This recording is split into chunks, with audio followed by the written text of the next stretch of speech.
I apologize for making this clickbait title. However, I just wanted to respond to comments that I continuously get, like, you should buy an American made tractor, or those Chinese tractors suck. You're not a patriot because you bought a TYM or you have a TYM tractor. And I get really, irritated with those kind of comments. First off, there is not a tractor made in the United States that's under 70 horsepower. It's just not. There are some that are assembled here, and TYM has partially assembled their tractors here in the United States. They have 5 assembly plants. However, John Deere, they don't build their tractors in the United States. They assemble their tractors from parts made all over the world. And John Deere's kind of slick in how they will, they'll market it like, well, all the parts are made by John Deere. Well, they're made by John Deere in India. So it's still not made in America.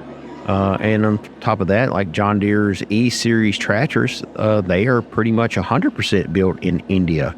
And that's John Deere's #1 selling tractor series. So I get, beat up all the time for, these comments, and it really bothers me because of, I guess, I'm trying to fight ignorance, and, sometimes you can't do that. But the reality of it is, TYM comes from South Korea.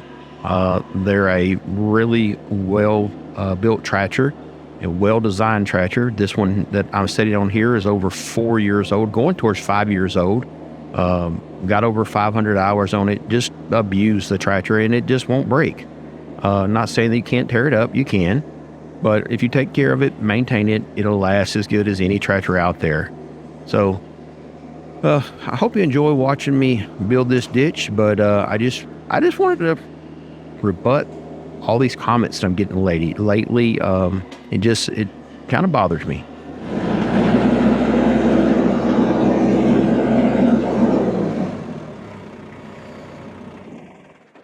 Hey, welcome back to the channel. I'm Tony. This is Tony's Tractor Adventure, and there's spider webs everywhere. Tanya's behind the camera, and we're having a good day. It's still February, but we've got a 65-degree day. Guys, we've had some torrential rains. We've had some pretty massive flooding, and we've had some damage to property due to flooding. So Tennessee, this winter has had probably some of the heaviest rains that I've ever recalled in West Tennessee. But anyway, this brought us to this point where we have got to work on the road to the cabin. It's getting just to the point where it's hard for us to get back there. So this little patch today, we're going to work our way down. The big job is to divert water. That's our end goal today. So I've got the blade set up at an angle, and we're going to just start working, and hope you guys enjoy the video. This is how I build a road here. And for all my naysayers that said this don't work, my last road made it through all the flooding, and it's been here for 5 years. So is that unprofessional of me? Is that like, I think that's professional enough, I think. All right, let's get started. So I've got the old TYM 474. This is a 48 horsepower tractor, perfect for this kind of stuff. I've got let's see if I can, got the hydraulic top link on it so we can really adjust, get the angle of the blade right. And our first goal is just going to be to outline this road. We've already started a ditch down here, and that's our end goal, is to pull the water away. Over here, we've dialed 811 numerous times. There's nothing here to worry about. So this tractor, like I said, 48 horsepower, just a monster of a tractor for this stuff. I love it.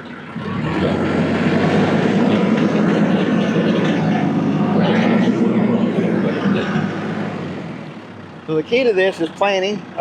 Where do you want the water to go? Well, from here on this side, I want the water to go to this far ditch. It's already started. We'll come back at the highest point and start dragging dirt and building basically a berm, which I'm building a crown to the road here. I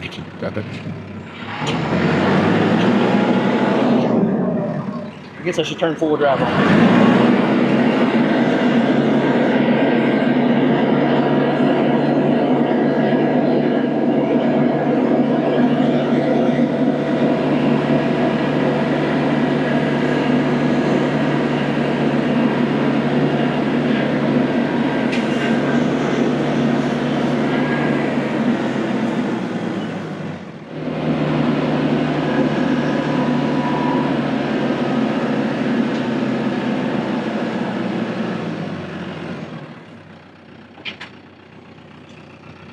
So to get the angle of the blade to cut really well, it's really important that you take the top of the blade, not the blade itself, but the 3-point hitch apparatus, if you will, and have it level. That means your blade cutting edge is at the right place.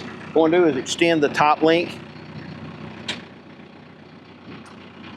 And that's going to really cause the cutting edge of the blade to kick in. Oh yeah, we're digging now.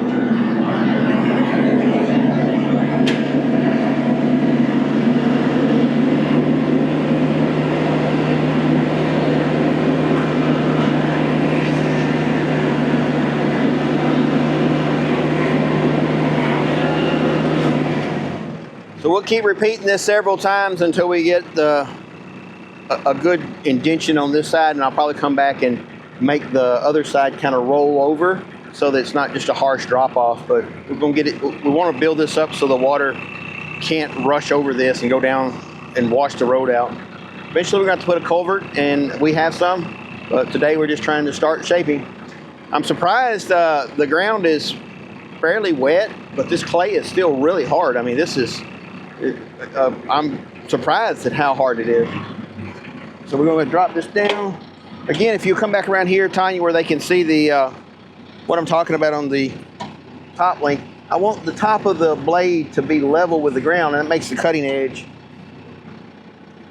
So right now I have the top of the blade level with the ground, perpendicular, horizontal, I don't know. So right now I have the cutting edge really in its deepest form, and it's still picking up this side of the 3-point hitch, and sometimes you just can't do anything about it. I could extend the top link on this side to push it down more, but it seems to be cutting good enough.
old root.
All right, so well, now is to rotate this thing around the other direction. That way I can pull from the hilltop, and then we'll put it on a slider grade and come back and grade this over. Try to smooth all this out. I want it rounded over so that we can mow. That's the goal anyway. So, but first things first is let's get it aimed the right direction.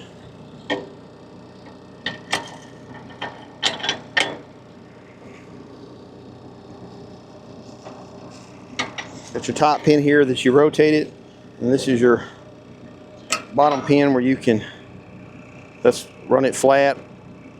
In this case, we're going to run it sharp this way.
All right, let's see if we can get this thing back to the ditch. We're starting to dig a pretty good sized ditch now.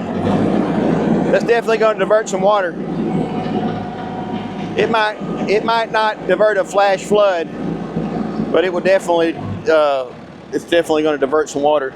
The soil is quite a bit softer right here. That's probably what's washing out. I'm going to go ahead and start further down so I'm not digging that hole. One area is just a little softer and it's starting to dig a hole. Probably maybe an old stump hole or who knows.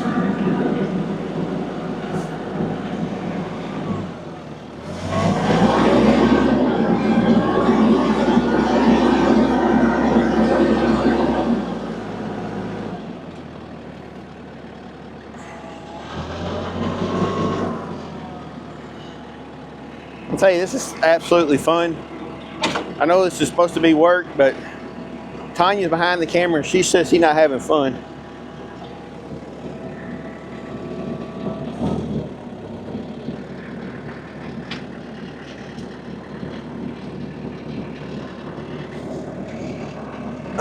going to put my armrest down. Don't fall out. Starting to get steep. There we go.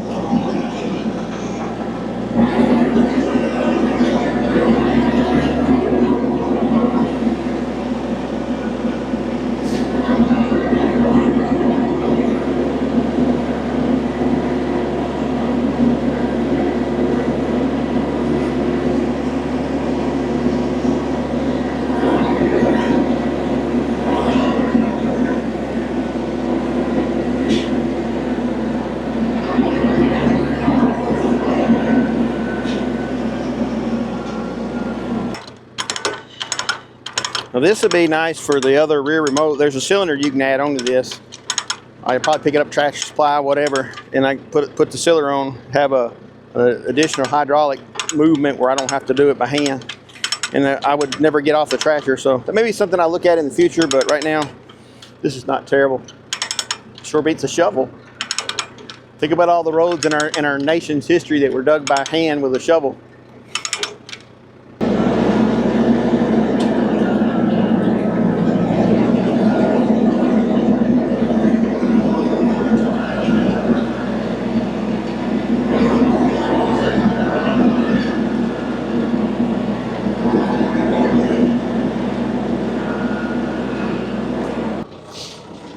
Split a piece of wood and it's causing the blade not to do dirt right.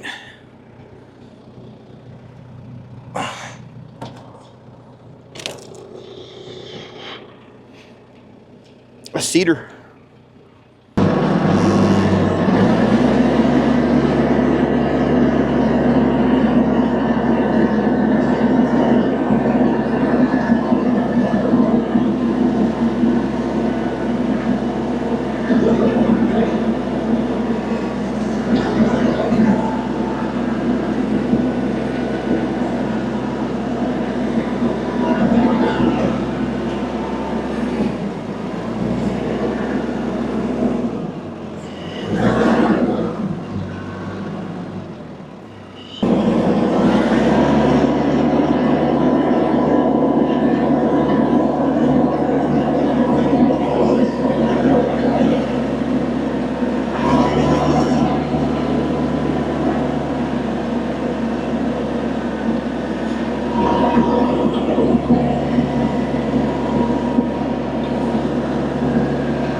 probably better I don't set it on your toes.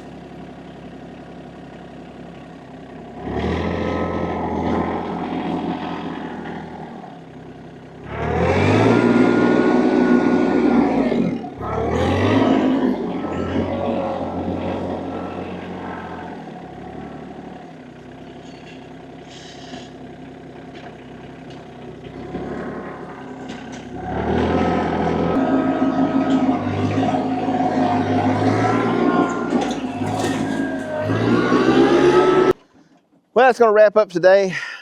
Still pretty wet out here. I think we did pretty good though. The water that's coming in the next few days is going to have somewhere to go and not keep washing out the driveway down here. And we're just going to keep pecking away at this. We'll be forming this up and actually making this a drive where there's somewhere for the water to go every so many feet. And we got some culverts to put in, you know, and we need about 20 more loads of gravel. But we just shake the money tree and that should take care of itself. Listen, appreciate you watching our video. God bless. Have a great day.